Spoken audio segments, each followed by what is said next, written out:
Every team, every topic, everywhere. This is Believe.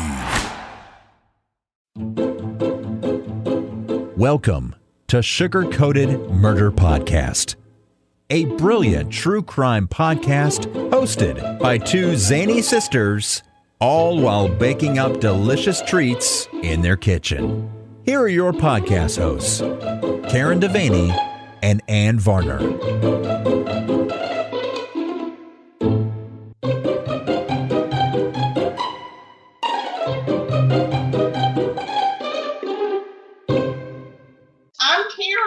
And I'm Ann Varner. Yay! And we're Sugar Coated Murder Podcast. Yes, we like to talk about murder and bake.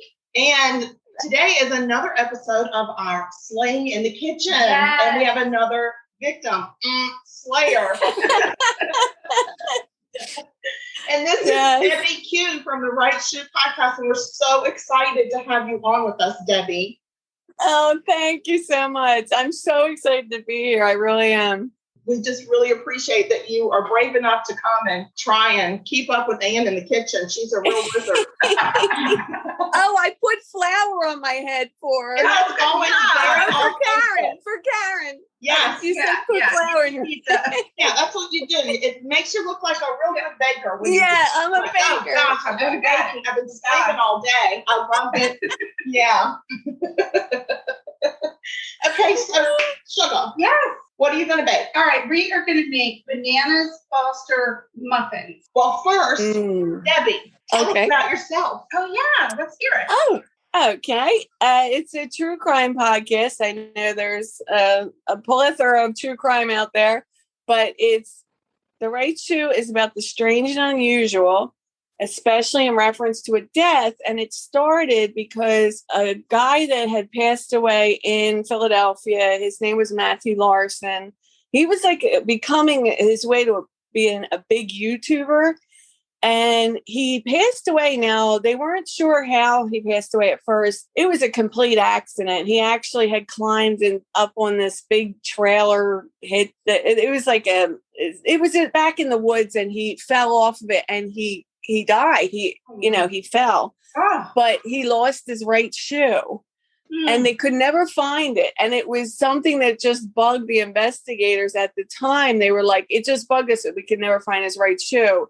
And I was like, wow, that would be such a great name for a podcast. I mean, meanwhile, I felt so bad for this kid, but that's how it all came together. And that was my first episode. Yeah, it's been like a year and a half, I think. It started during COVID, and I had like a lot of time. So now it's that COVID, now that I'm back to work and everything, it's, it gets hard getting together all the episodes, researching and all that.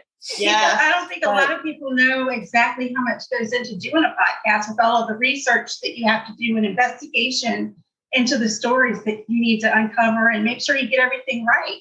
Yeah, it's absolutely, that is the hardest part, because sometimes there's, you never know, like you have to make sure the information's correct. Like you said, there could be misinformation. That's one of the hardest parts, I think. Yeah, I agree. The details. Yeah. Getting the details right. And sometimes you find conflicting stories. And so you kind of have to dig deep until you find the same story more than once to verify that really is the story. Because sometimes, if you watch a show about it, they change some facts a lot of times on the show. When you go to read the court documents, you're kind of surprised that that's not what they said. So you really have to, you can't base it just on one source.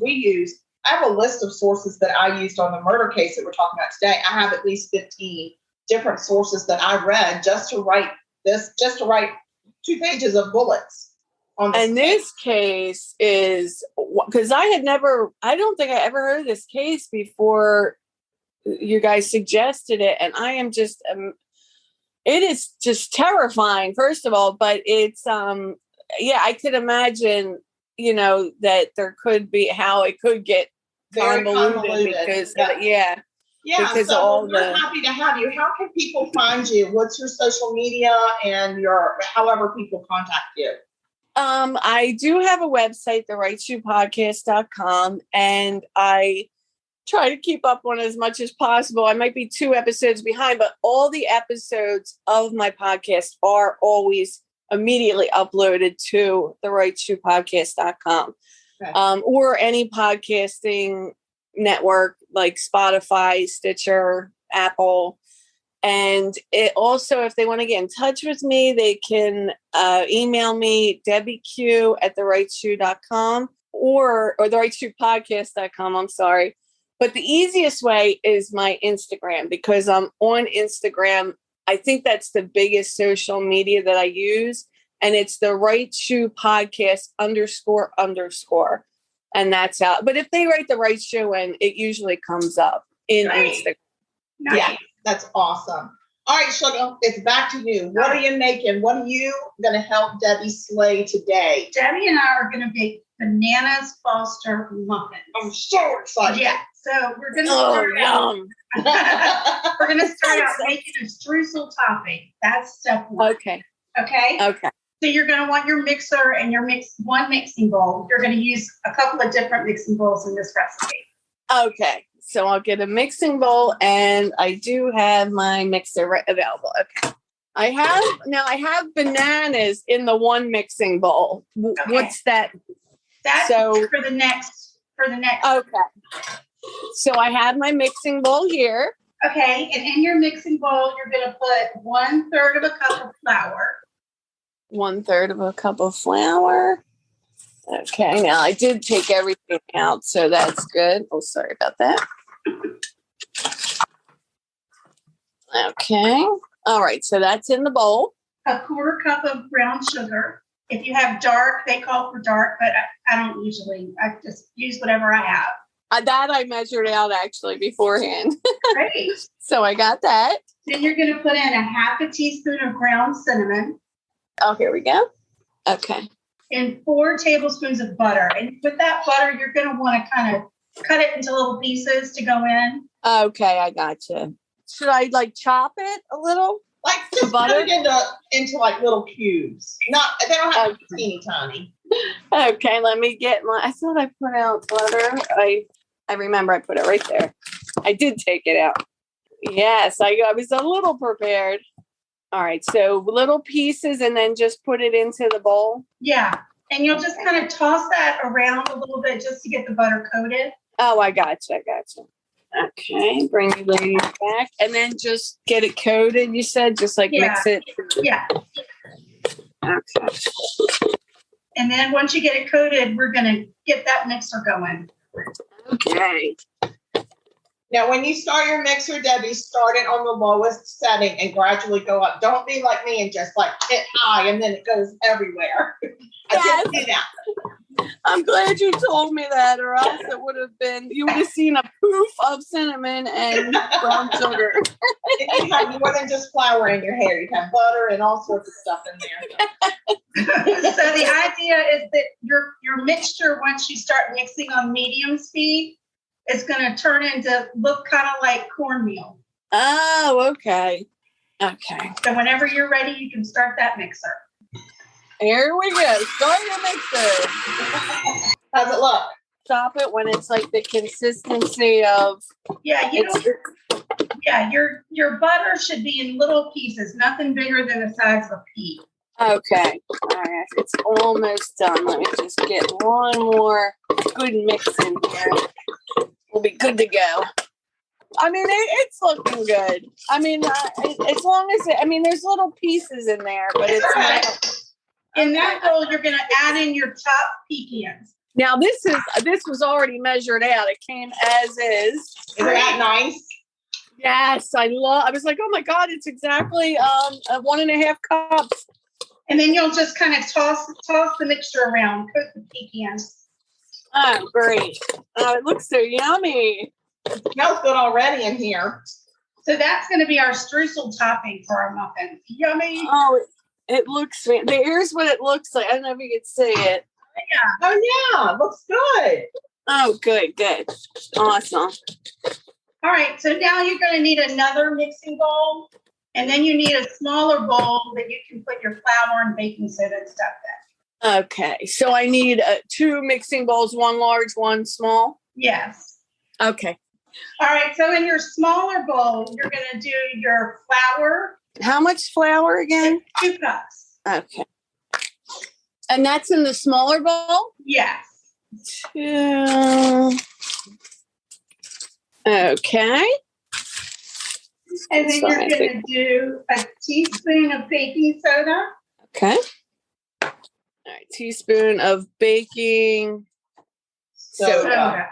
Yes. I made it sure it was soda, not powder. Okay.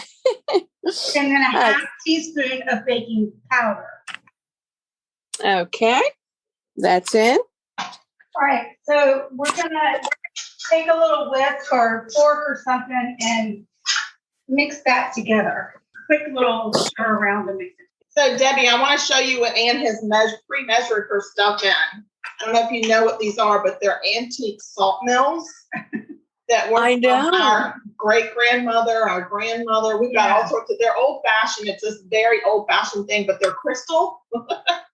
And it's what people use to get salt and individual salt mills at their table and little teeny spoons to salt their food. They didn't have shakers a long time ago. So these are crystal, and she's even got one that's gorgeous. It's footed. It's got the feet on it. But this is what she has used to measure out all of her. That is amazing. That is definitely not what I use to measure. Mine's a spoon. Yeah. I never use them for anything. They sit in a cabinet and I'm tired of it. So I thought, well, when we do these recipes and I do pre-measuring, I'm going to use these. I thought it was just so brilliant. Now I'm going to break all mine out. That is, and it was from your grandmother? Great-grandmother. We've got great-grandmother, probably our great-aunt. I mean, we've just kind of collected them over the years from different relatives that have, passed things down or whatever. So, and then sometimes when I see them in like consignment shops, sometimes down here you'll see them and I'll buy them for a couple dollars. I mean, sometimes you can find them at a yard sale and you're like, what are you doing?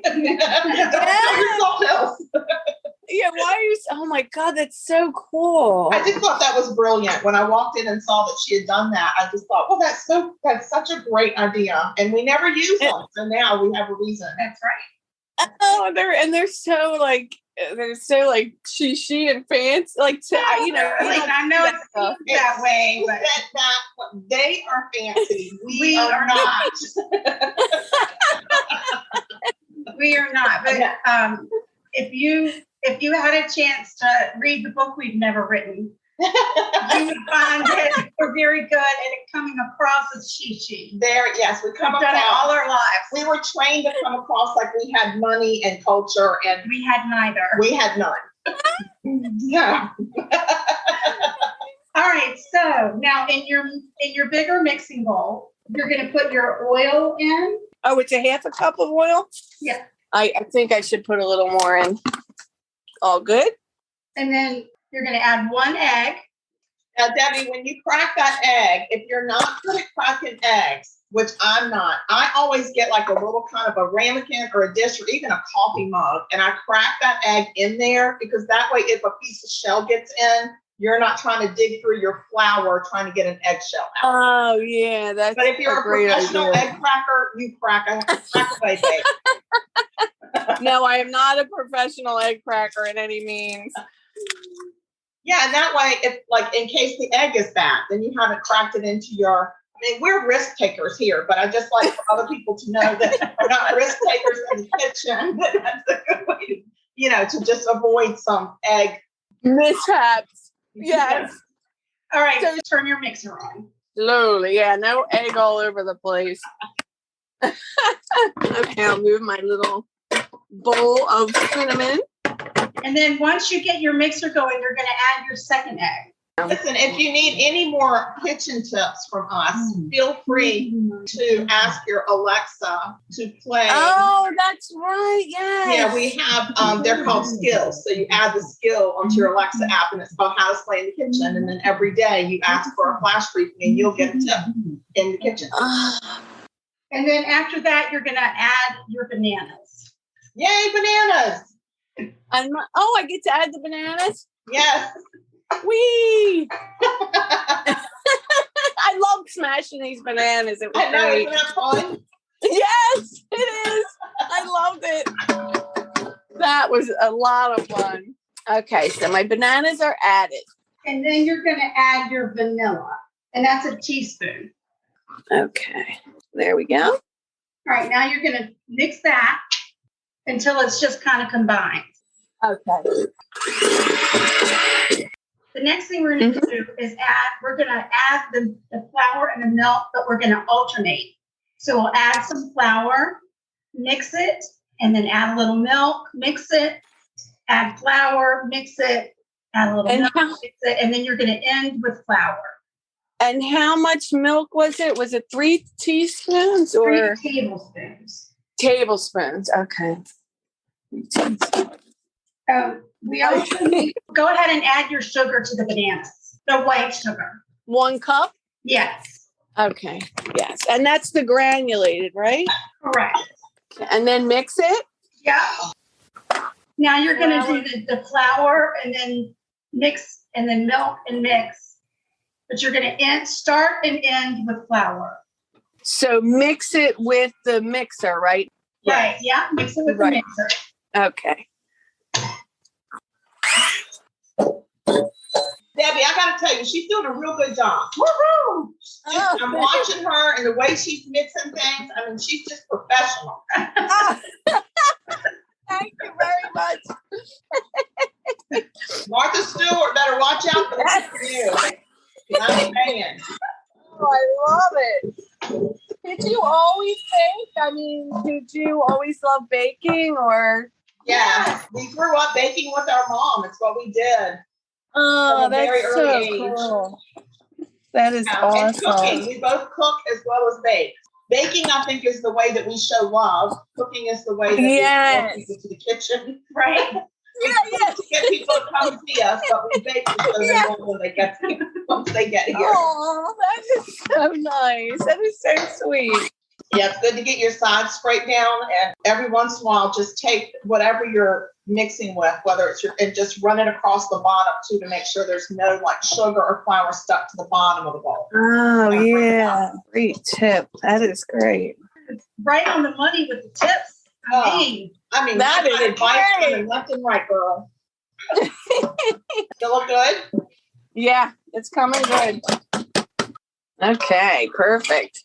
All right. So, do you have your muffin tin ready? Yes, I do, actually. I sprayed it with Pam and I put a little butter. Perfect. That's perfect. Oh, good. So you're going to want to go ahead and scoop this mixer into your muffin tins. Oh, okay. Excellent. Okay. Try to fill them as evenly as possible, because then they all bake at the same amount of time. So I think it's going to make 12 muffins. Okay, great. So like a measuring cup or something would do just fine. Or even an ice cream scoop or whatever you got. Yeah, that's.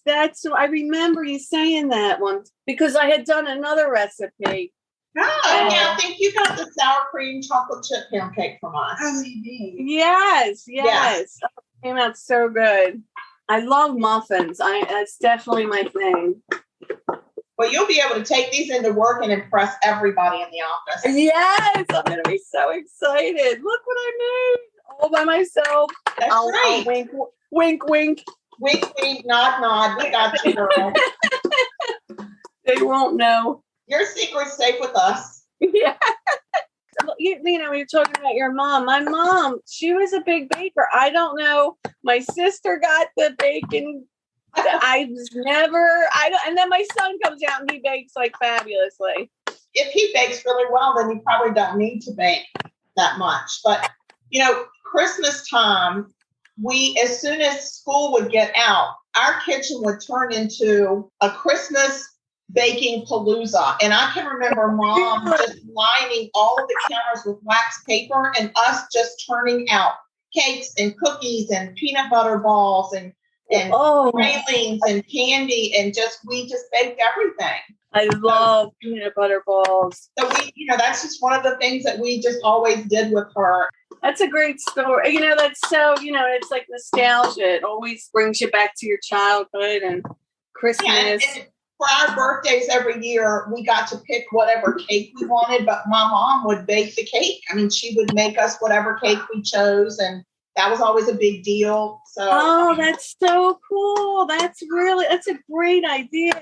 So the M&M cake was a big hit in our it family. was a huge, which is basically I can imagine. a chocolate cake with white icing with, like, you do the 2-layer round cake, and then the middle you would have all M&Ms and icing, and then on top, whatever, you could do a little flower or whatever, a design on top. That was always a huge favorite of ours. Yeah, the M&M cake was huge. And that was back before we had like the single color M&Ms you could get. It was she's it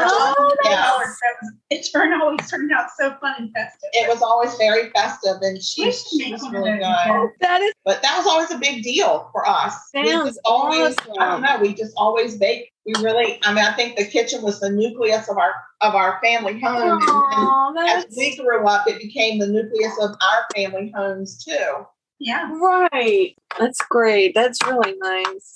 So once you get all your tins filled, let me know. Okay. Yes, they're all filled.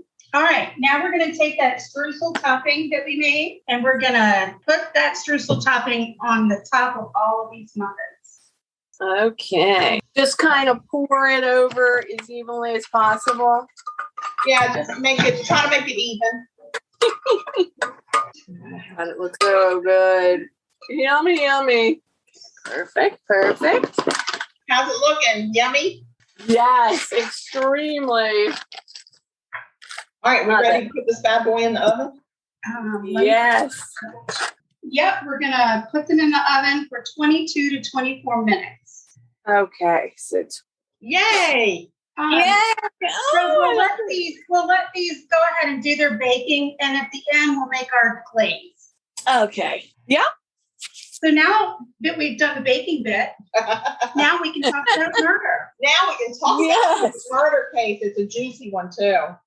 Oh, this one, I'm telling you, I was just stunned by this. Okay, well, let me just tell everybody that this is the case of Denise Amber Lee. It takes place in Northport, Florida.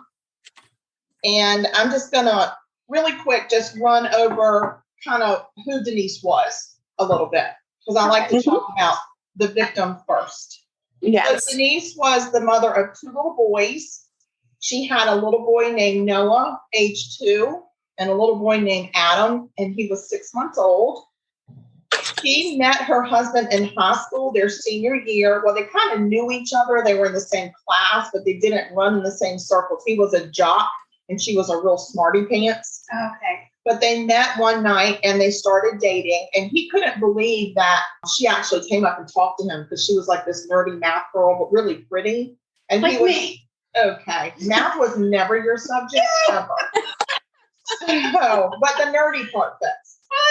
So, and then he was like this jock, and he was a real extrovert. So it always kind of struck him as pretty incredible that she worked up the nerve to go talk to him. So they started dating in high school, and about 3 weeks after they started dating was Valentine's Day, which is very awkward when you're in a new relationship and Valentine's Day comes up. It's like, what do you do? Right. Well, yeah. What he did was he ended up buying her a little $40 ring with a heart on it. Aww. And she never took that off. Even after she got her engagement ring, her wedding band, that never came off her finger. Aww. It was her most prized possession. That's so sweet. Isn't that so sweet? So That's wonderful. I just thought that was adorable. So in 2008, I think they had been married about 5 years, and Nathan was working 3 jobs to stay home with their children. It was really important to them to have a very traditional family.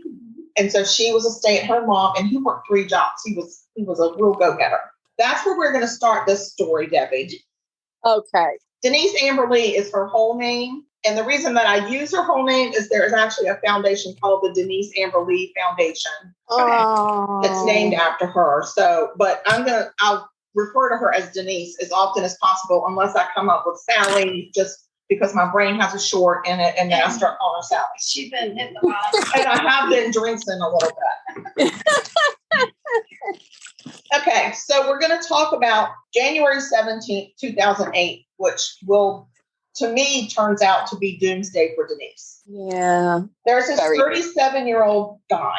His name is Michael King. And yeah, I even have Amber written down there. What the heck? Okay. So I'm telling you, okay, brain. Okay. So anyway, Michael King was 37, divorced, father of a 12-year-old son who's a plumber, no criminal history, no drug use, not an alcoholic, but he was a little bit bitter about his divorce. Oh.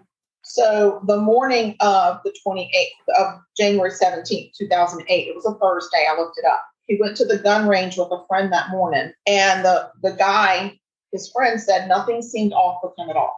Nothing seemed out of the ordinary. They left.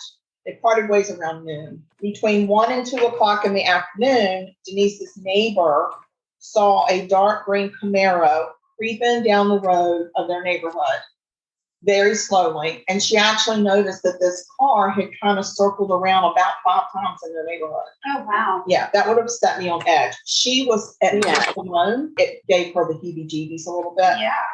So she was actually going to go outside and stay to see if the person, because they had slowed down, and she was going to go out and say, do you need directions? Thank God she didn't. And then this car abruptly pulled into Denise's driveway, and she thought, well, they must have been looking for Denise. And she went and watched TV. Are you with me so far, Debbie? Yeah, because this is the part I have to say, I didn't know that backstory. I knew about the $40 ring because they said she never took it off. But this is the part that I read the most about, was when the neighbor had saw the car go in, and her husband, it was a hot day or something. So he told her to open the windows. Yeah. And then they were trying to save money on the electric bill. Oh, well, that's you can relate with that. Yeah. And they talked to each other like at 11 o'clock in the morning, and she said something about it's kind of stuffy in the house. And he said, well, open the windows because our electric bill is too high. Open the windows. So she opened all the windows so to air out or whatever. So unfortunately, Michael King snatched Denise from her back porch. Oh. Yeah. So the green Camaro was Michael King. That was Michael King. And he snatched her away from the back porch. She was able to put both of the boys into the baby's crib together and close the windows very haphazardly. Not all of them were closed all the way. None of them were locked.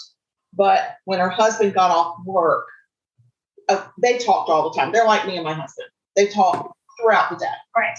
And he, of course, always called if he was leaving work and coming home. And he called and she didn't answer, which was very strange.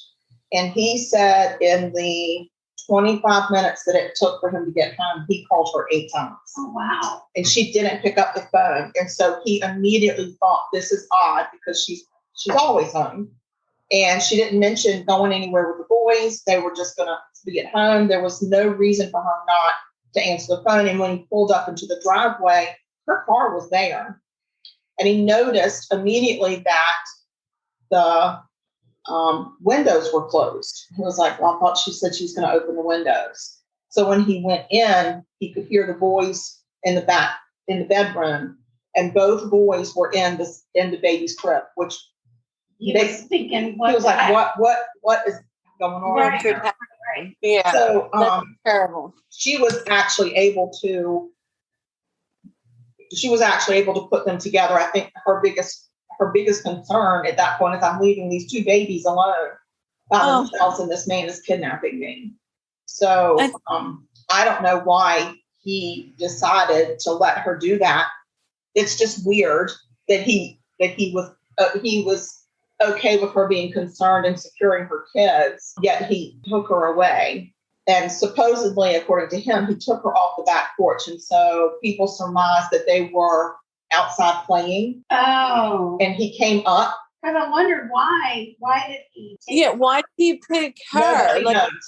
Nobody knows why. There's one person that said if you looked at Denise's pictures and looked at pictures of his ex-wife in her early younger years, there were some similarities, but they weren't an exact match. But he must have seen her outside playing with those kids, and it was an opportunity. Yeah, triggered. But he was prowling. He was prowling the neighborhood. He was looking for trouble. He had left that gun range an hour before, and I think he was just out looking for trouble. he had placed in the back of his Camaro, this is just so weird to me, a headboard from a bed. Now think about a Camaro, not a lot of room in the back. No. The only thing I can think of is he must have laid the seats down. But this man was prepared for what he was about to do. And that's what he disturbs. So he actually tied her to this headboard so she couldn't escape. In the back seat? In the back of his car. Wow. Okay. At some point, Amber was able to sneak his cell phone underneath her ear and call 911. Let me tell you, that day, there were 5 phone calls that came into 911 regarding this situation. The first one was from Denise. She called 911. She was trying to tell the operator without telling the operator what was happening. So she was pleading for her life. She was saying, can you please take me back to my home on this street? My 2 boys are there by themselves. I just want to go home and see if my boys are okay. Please don't hurt me anymore. And this operator, it's a little frustrating because the operator is talking over her. The operator is getting frustrated because she's not getting information quick enough. And she keeps asking questions that Denise cannot answer. The second phone call that comes into 911 is this cousin of Michael Haynes. I'm going to call him Cuz. Cuz. Okay, because he does not deserve to have a name. Oh, gosh. It's disturbing. It is disturbing. At some point, Michael takes Denise back to his home where he has built a rape room. Oh, my gosh. In this rape room, he has devices of torture. Oh, my God. And she's there for hours, and he hurts her and brutally rapes her. Then he puts her back into his car. She's no longer tied to the headboard. She's kind of in the front seat, but she somehow is bound, okay? But he has her so she's pushed all the way down in that seat because the Camaro seat is very low. Right.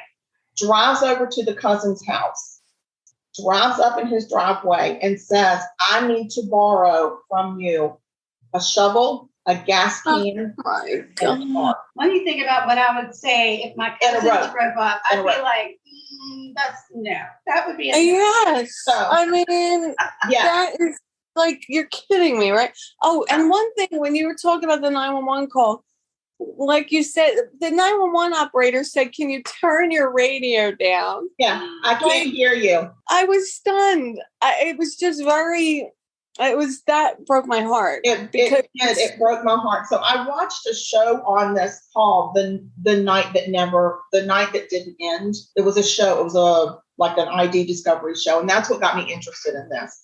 And then I started reading about this, and I've heard these 911 tapes over and over again. It's quite difficult to listen to. The transcripts are in the court documents because it became very integral to this case.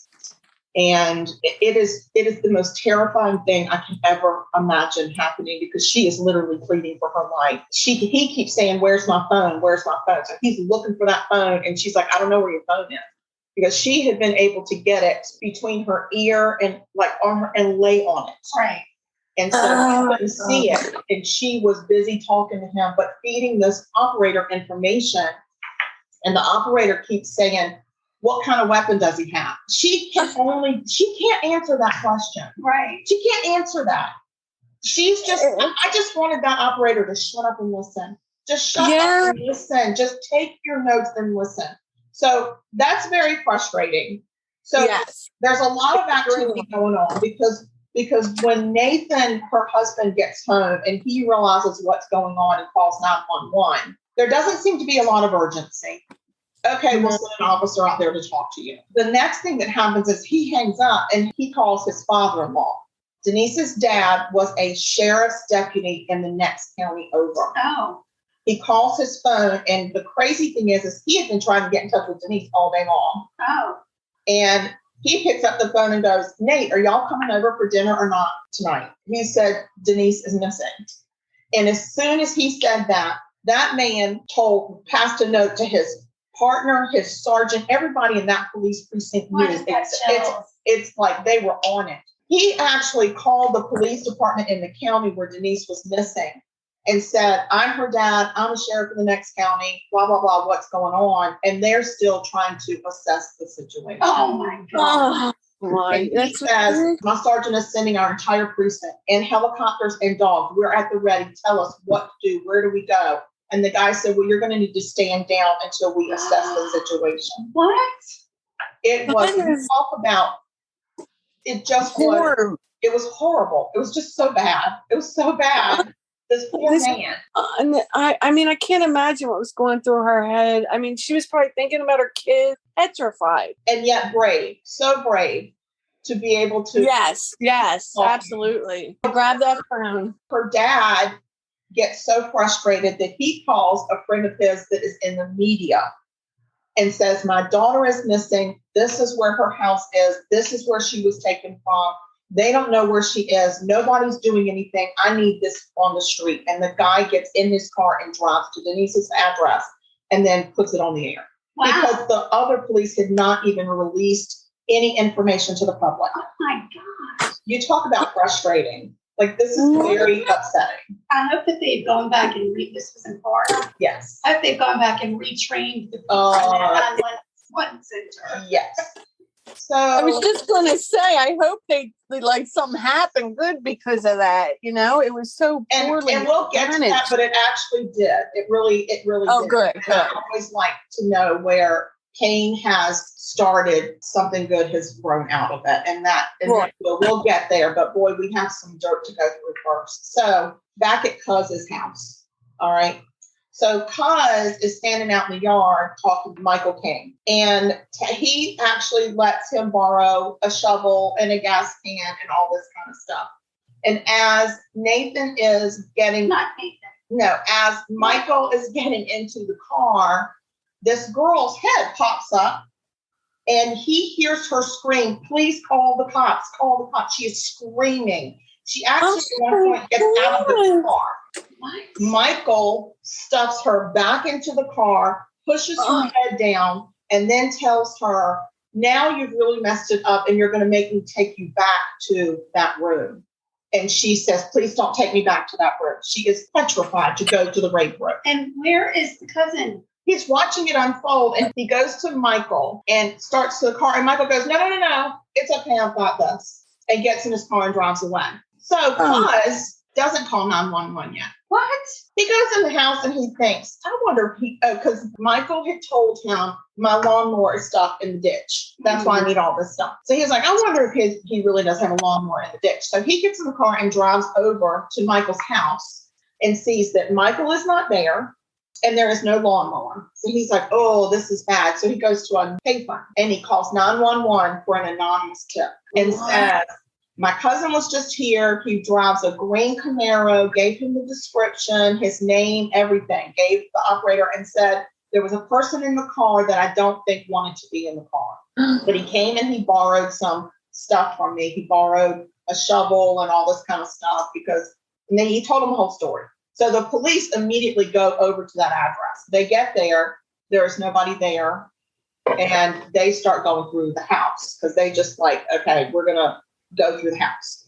So they don't find him there, but they do find some things that raise some eyebrows, like a freaking rape room. And there's some duct tape of hair on it. There's some things that are there.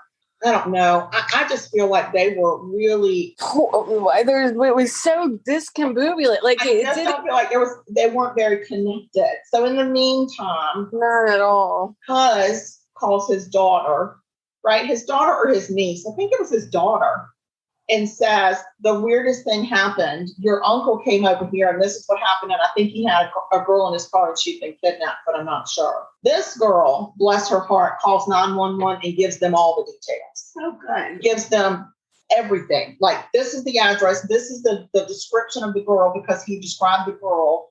And that's when they start piecing things together. This is Denise. We're looking for Denise. This is Michael. He's got Denise. And he's in the area because when he went to the cousin's house, he was only 5 blocks from where he took Denise. Wow. 5 blocks. Oh my gosh. Right. That's it. Oh my God. So this is the third phone call, right? And then the fourth one is Nathan calling 911.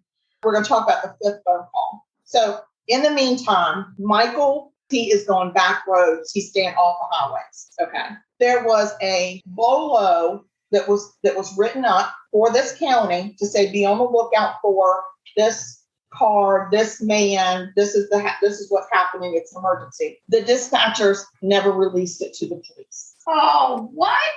And there were that this car passed. Why? With her in it. Why? It doesn't make sense. It's so I am baffled. They had to retrain these people. I'm just going to tell you that nothing was done on purpose. Oh, it was chaotic. It got a little chaotic. So in the meantime, a phone call comes into 911 a lady by the name of Jane Kowalski. Our timer's getting ready to go off. Okay. They look good. How do they look, Debbie? Good. They're puffing up nicely. They puffed up nicely? Yeah, real good. Okay. Yeah, and are perfect. So I think that yours are probably good too. Yeah. They're. I mean, they came. They're like. They're a little uneven, but they're perfectly plowed. Oh, I can't wait to see them. I have to use my ice cream scoop next time. It's okay. All right. So now we need to go ahead and get our glaze because these need to cool for 5 minutes, and then we okay. poke holes in the top of them and pour the glaze over. Ooh, Lord. So all right, so they have to cool for 5 minutes? Yes. You need a saucepan. Okay. 4 tablespoons of butter, 1/4 of a cup of brown sugar. Okay. Then you're going to do your 2 tablespoons of water and 1/4 of a cup of rum. Yay! Oh, that's right. I had that right to the side already. That was waiting for me. Do I put that in the pan? Yeah, all of that goes in the pan, and we're going to melt it over medium-high heat when you get it back. Oh, that looks so good. It does. And it smells delightful. I know. Oh, my God, it is so good. I feel like you could drink this. Yeah, exactly. Hot buttered rum. I don't know why they put the water in it, though. That ruins the rum. I don't know. You'll have to. What's up with the water? Yes, I know. My mouth is watering. It smells so good, and it looks so good. Oh, I can't wait till it's totally finished. Oh, it's melting very nicely. Well, we were supposed to put the rum in after we got everything melted, but we didn't. It's fine. Who cares? We can always add more. Exactly. That's what I was thinking. More just to make sure it didn't all cook out. Oh my goodness. What are you eating? A streusel? I know. I took a little piece of the pecan, and it's so good. I couldn't resist. I'm loving it. Maybe I'll get into baking now. See, it's easy. It's so easy. It's really Once easy. you do it step by step, it is. It's more scary when you look at it in the beginning. Yes. And when I bake, even when I'm not doing the podcast, I just do home baking, I always pre-measure my ingredients because I have a tendency to forget an ingredient or right. scatter, holes, and I lose my place. So I try to measure everything out and keep organized that way. And I find that helps when I'm baking. And it goes quicker too. It makes sense. It just, it definitely, it helped even when I just measured out the few items before, it really does help a lot. And pre-smashing those bananas. Yeah, I love this. That was my favorite. It was awesome. Once everything is melted, you're going to let it come to a boil. Oh, okay. I was just going to say it's boiling now. So you're going to turn your heat down to low, and we're going to let it simmer for 5 minutes. Okay. So while we're waiting for that, I'm going to talk about Jane Kowalski. Okay. Yeah, that part is crazy. Jane Kowalski is in her car in traffic. Oh. And she notices kind of beside her in the other lane is a dark green Camaro. There are screams coming from this Camaro, and there is a hand beating on the window, and there is she thinks it's a child that's been abducted. Oh. But it's screaming, help me, call the cops, let me out, like just screaming, nonstop screaming. So, of course, you're in traffic. The light turns green. She calls 911. And then she decides, I need to follow this man. So she's on the phone call with 911. And she's telling them exactly where they are and where he's turning and all this. And she's like, do you want me to follow him? Do you want me to follow him? And the dispatcher says, I see that you've crossed into the next county. I'm going to need to transfer you to the next county. What? Oh. And she transfers her to the next county over. Ironically, that's the county where her dad works. Right. Oh they my know God. nothing about this abduction Oh, no. on dispatch. So this lady is telling them turn by turn by turn where they are. And at this point, Michael King must have realized that she was following him. They're side by side. No. She's trying to go slow enough so he'll pass her so she can get his license plate number. He knows this. He will not pass her. He actually slows down and gets behind her. So now she's like, I don't know what to do. I don't know what to do. And this dispatcher's like, ma'am, I don't know what you're talking about. Like they are like, she's like, I think a child has been abducted. And she says, okay, I'm going to write that up and see if I can send a police officer out there. Barrels through traffic and takes either a right or a left, and she loses him. Oh, no. And she tells them he turned in this direction on this road. He's going down. There is somebody in his car that is screaming bloody murder. Something isn't right. Please, please, please, somebody call. Somebody get the police to get this car. Yes. He passes police officers, and they have not gotten the word yet that they should be looking for his car. Gosh. So eventually, word gets out.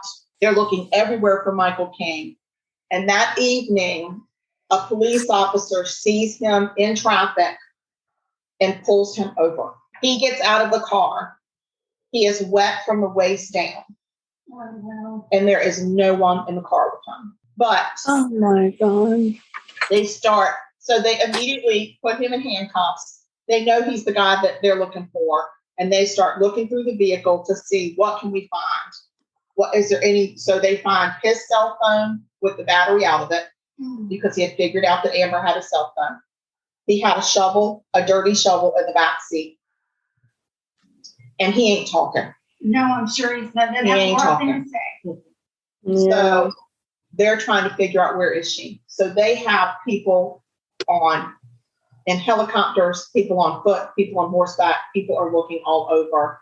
And I think it took them 2 days and they found her body. Oh, She had been buried in a 3-foot grave near some water. I really thought you were going to tell me she made that. I know that she was safe in the end. Oh, that's so of course, frustrating. they charge him with kidnapping, and she's very badly decomposed at this point. I'm sure. But they charge him with the kidnapping and murder of Denise Lee.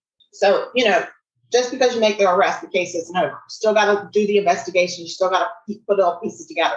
They've come through his house. They've got to connect him and Denise.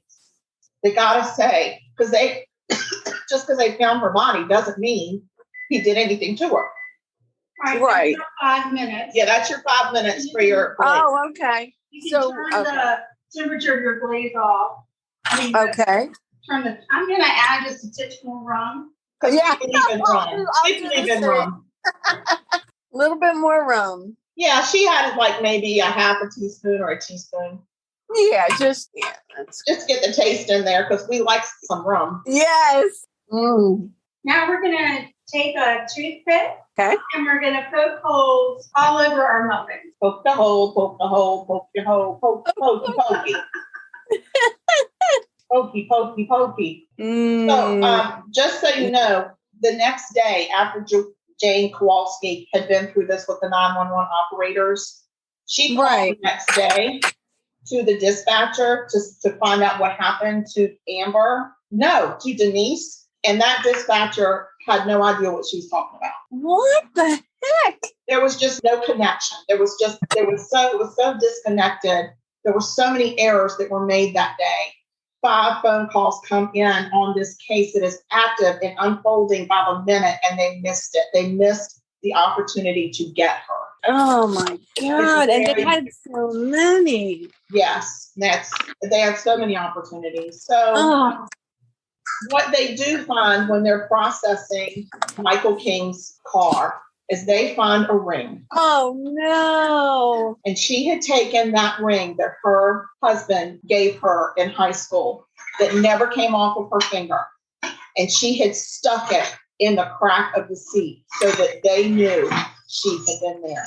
She had also ripped hair from the root, Right, and stuck it next to the ring in the crack of the seat, because her dad said she grew up with her dad as a cop, and she was obsessed with all the crime shows. She loved all the CSI shows. Are you done poking your holes? Yeah. All my holes are poked. All right, so now you're going to take a teaspoon of this glaze, and you're going to pour a teaspoon over each muffin. Okay. So, of course, Michael King was convicted, and he still sits on death row. Really? I was wondering. He got the death penalty, although his family did ask the judge for mercy because they said he was a good man. Was he? They said he was a good father to his 12-year-old son. I'm sure that they were doing whatever they could, but let me tell you something. You are not a good parent if you have a rape room. No. You can't be a good person if you have a rape room. You can't be. I'm sorry, but you can't. No. So, and then they said that when he was young, he had a sledding accident. It was a head injury, but he had had a job. He had a child. He fathered that child. At times, he was the only one raising that child. So he still was functioning. He knew right from wrong. No, he chose the wrong path that day. And he, I don't know, was he pissed at his wife? I don't know. Why did he not like his job? I can't think of one single reason why you would ever do this to a human. So, or I wouldn't do it to a wild animal, honestly. But he never had any other conviction. I mean, nothing. like, it was just zero criminal record, zero. Wow. Yeah, nothing. He had no criminal history at all. And so his family said, "Listen, he must have just snapped." Well, bully for you, you can stay snapped right on death row then. Exactly. Yep, exactly. So that's where he is. And in the meantime, Nathan Lee decided that he was going to bring a huge lawsuit against the county that Northport, Florida is in. And he sued them for $2.5 million. He said it really wasn't about the money as much as it was he needed changes to be made in the training of the 911 dispatchers. Absolutely. So that he ended up getting a big settlement for that. He got a little over $1 million, I think. He paid $500,000 in lawyer fees, and the rest he bought a house, and the rest of it he put away for his 2 sons for college. He got remarried for a little while, had another child, but he said, "I never grieved for Denise. And so what I wanted this wife to be was Denise. And she could never be Denise. And it was a problem for him. She would do something and he would think Denise would never do it this way. And she couldn't live up to that standard. So their marriage dissolved, but he does have a child from that marriage. Oh, that's a shame. So, but he lives with his 2 sons, and now he has something called the Denise Amber Lee Foundation.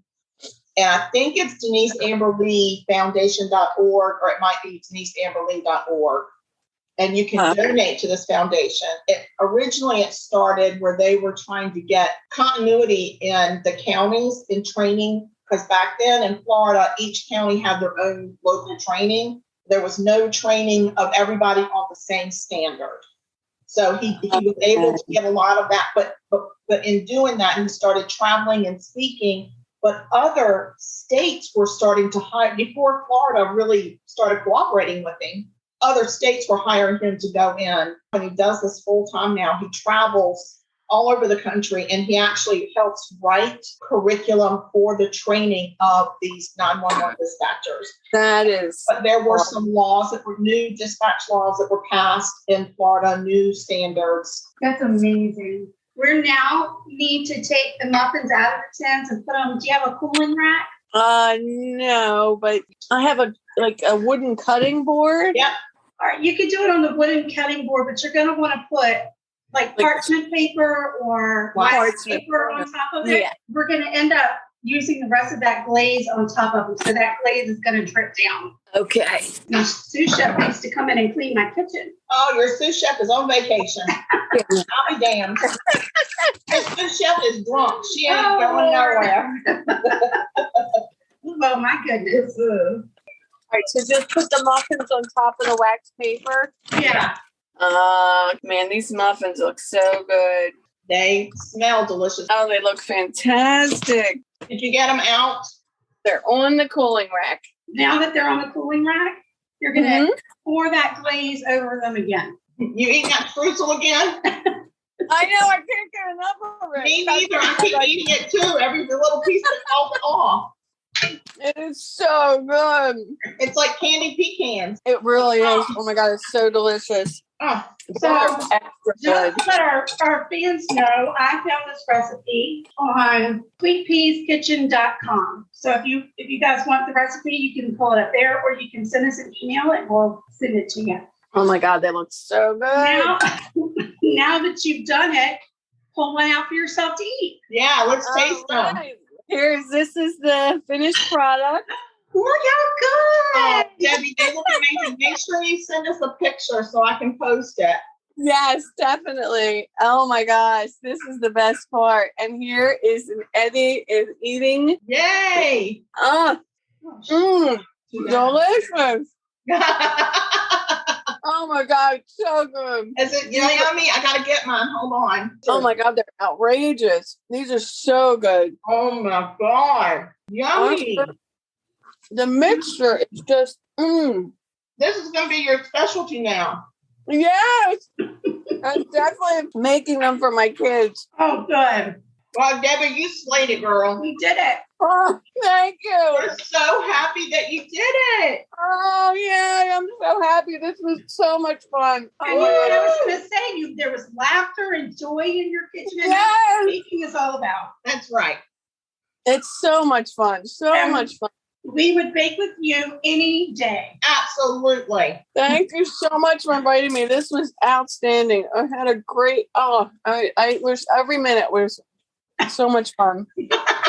And eating it is even more delicious. I know, isn't it? That makes it all worthwhile. Yes. Well, Debbie, thank you so much for being on with us. And everybody go listen to the Right Shoe podcast with Debbie Q. You're going to love it. She's awesome. As you can see, she's got a great personality. These are awesome. And we appreciate you being on here. And good luck. I can't wait to hear all the people that rant and rave about your muffins now. No, I will, and I'm going to take a picture and send it to Take care. And stay sweet, okay? Don't murder anybody, because we'll talk bad about you. I'm staying away. All right, see you soon. Bye. Bye. This has been Sugar Coated Murder Podcast, a deliciously entertaining true crime podcast. Like what you heard? You can always explore past episodes by visiting sugarcoatedpod.com. Don't forget to like our Facebook fan page and share with friends. Thanks for listening to Sugar Coated Murder Podcast. Thank you for listening to Believe. You can show support to your host by subscribing to the show and giving us a 5-star rating on your preferred platform. Check us out at Believe.com and search for BLEAV on YouTube.